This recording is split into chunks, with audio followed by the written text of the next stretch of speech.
Balloon is made up of material with surface tension S. ఒక బెలూన్లో gas అనేది fill చేసి ఉంది, అది సర్ఫేస్ ఏరియా ఏ అనేది ఉంది దానికి, అండ్ సర్ఫేస్ టెన్షన్ ఎస్ ఉంది.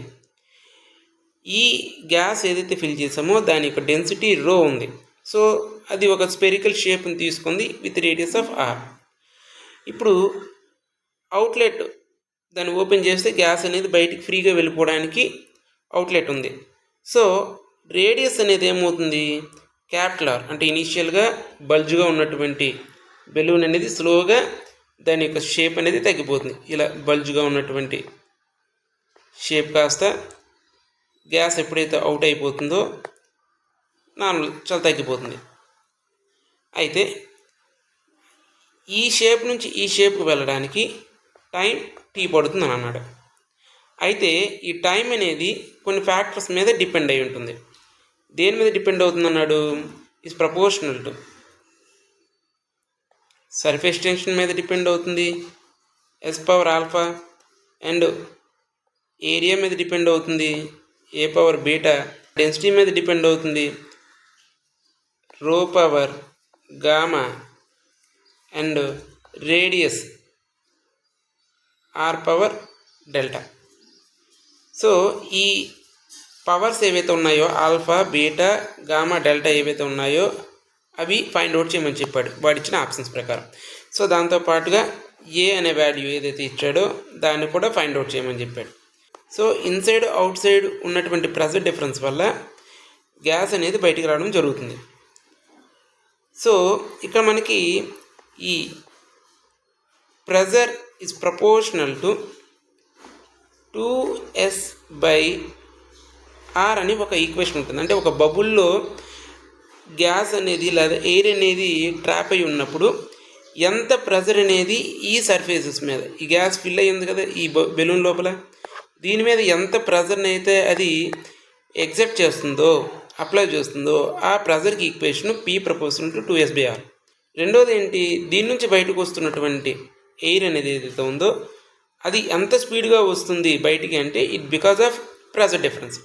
సో దానికి ఫార్ములా ఏముంది, బెర్నౌల్లీస్ ప్రిన్సిపల్ ప్రకారం P is equal to 1/2 rho v square. So ఈ ఈక్వేషన్ని రెండింటిని మనం కంపేర్ చేసేయాలి.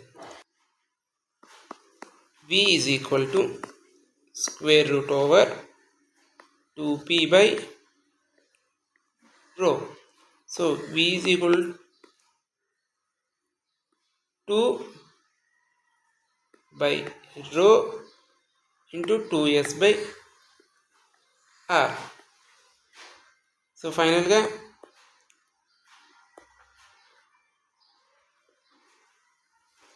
(4s/rho)r. సో ఏమైంది, సో v అంటే వెలాసిటీ ఈజ్ ఈక్వల్ టు మనకేం కావాలి, r రేడియస్ మీద ఎలా డిపెండ్ అవుతుందో తెలియాలి. సో ఈ రెస్ట్ ఆఫ్ టర్మ్స్ ఏవైతే ఉన్నాయో 4s/rని పక్కన పెట్టేసి ఓన్లీ మనకి డిపెండెన్స్ r మీదే కావాలి కాబట్టి r పవర్ -1/2. సో ఇది v is equal to r power -1/2. So dependence తెలిసిపోయింది, vకి rకి రిలేషన్. సో ఇక్కడ ఏంటంటే ఇక్కడ ఆల్రెడీ వీడు v of r proportional to r power a అన్నాడు. సో ఇక్కడ ఏ వాల్యూ -1/2 వచ్చేసింది. సో రెస్ట్ ఆఫ్ మనకు తెలియాల్సినటువంటి వాల్యూస్ చూసుకోవాల్సింది, ఇది ఒక ఆప్షన్ అవుతుంది, ఇది ఒక ఆప్షన్ అవుతుంది. సో ఈ రెండింటిలో ఇప్పుడు మనం డిసైడ్ అవ్వాలి. సో దీనికోసం మనం యూనిట్స్ అండ్ మెజర్మెంట్స్ కాన్సెప్ట్ని చూద్దాం. యూనిట్స్ అండ్ మెజర్మెంట్ కాన్సెప్ట్లో ఈ రిలేషన్ ప్రకారం టీ అంటే టైం కదా, దానికి డైమెన్షన్ ఫార్ములా ఏంటి, mLT, m/0 L/0 T/1 is equal to దీనికి సంబంధించి ఆల్ఫా, ఏరియా తాలూకు డైమెన్షన్ కనుక్కోవాలి, beta, density gamma radius delta. So surface tension ఫార్ములా ఏంటి? Force per unit length mass into acceleration by length.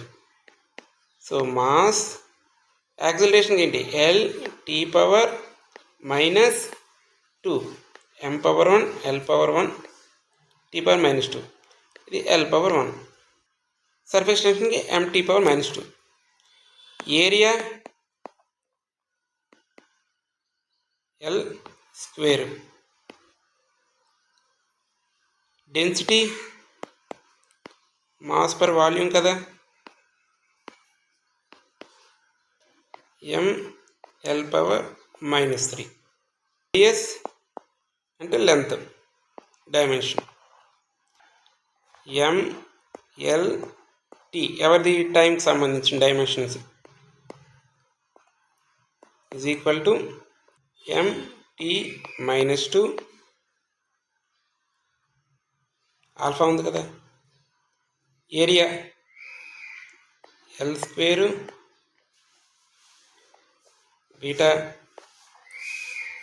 Density m l power minus 3 gamma. Radius length delta. So ఇవి మనం equalise చేస్తే సరిపోతుంది. Compare చేసినట్లయితే టీని కంపేర్ చేశారనుకోండి, టీని కంపేర్ చేశారనుకోండి, 1 equal to minus 2 alpha, alpha is equal to minus 1/2, alpha is equal to minus 1/2. ఏమైనా కంపేర్ చేస్తే ఏమవుతుంది? 0 is equal to minus 1/2 plus gamma that is equal to gamma 1/2. So alpha వచ్చేసింది, gamma వచ్చేసింది. ఇంకా మనకు తెలియాల్సింది ఎల్ కంపారిజన్లోనే 0 is equal to 2 beta 3 gamma plus delta. So ఇక్కడ మనకి ఆల్ఫా తెలిసిపోయింది, గామా తెలిసిపోయింది. ఇచ్చినటువంటి ఫార్ములా ప్రకారం చూసినట్లు ప్రాబ్లంలో alpha value minus 1/2 and gamma value 1/2. So ఇక్కడ ఆల్ఫా వాల్యూ మైనస్ 1/2 ఉంది, ఇక్కడ ఆల్ఫా వాల్యూ మైనస్ 1/2 ఉంది, గామా వాల్యూ 1/2 ఉంది, ఇక్కడ మనకి గామా వాల్యూ 1/2నే వచ్చింది, ఇక్కడ గామా వాల్యూ మైనస్ 1/2 ఉంది. సో మోస్ట్లీ ఇది రాంగ్ ఆన్సర్ అవ్వచ్చు. స్టిల్ మనకి ఇంకా డెల్టా తెలిసేంతవరకు కన్ఫర్మేషన్ ఇవ్వలేము కాబట్టి డెల్టా కూడా ఫైండ్ అవుట్ చేయాలి. సో డెల్టా ఫైండ్ అవుట్ చేసే ప్రాసెస్లో సింపుల్గా ఏంటి, ఇక్కడ డెల్టా ఎంత రావాలి? 7/2 ఉందనుకోండి. So delta value 7/2. So 2 beta minus 3 gamma, delta value 7/2, 3 1/2 plus 7/2. So ఎంత అవుతుంది అప్పుడు? 2 బీటా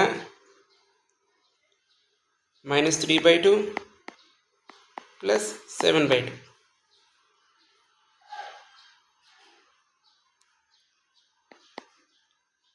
2 బీటా 3/2 7/2. సో ఎంత అవుతుంది? 4/2. So 2 beta plus 2. So minus 2 is equal to 2 beta. So beta value -1. So ఇక్కడ మనకి బీటా వాల్యూ -1 అనే ఆప్షన్ ఇక్కడ చూద్దాం ఒకసారి. సో ఇక్కడ చూసారా 7/2 తీసుకుంటే బీటా వాల్యూ -1 వచ్చేసింది. మనం చేసిన ప్రాసెస్ ప్రకారం ఆన్సరు ఇదే అవుతుంది.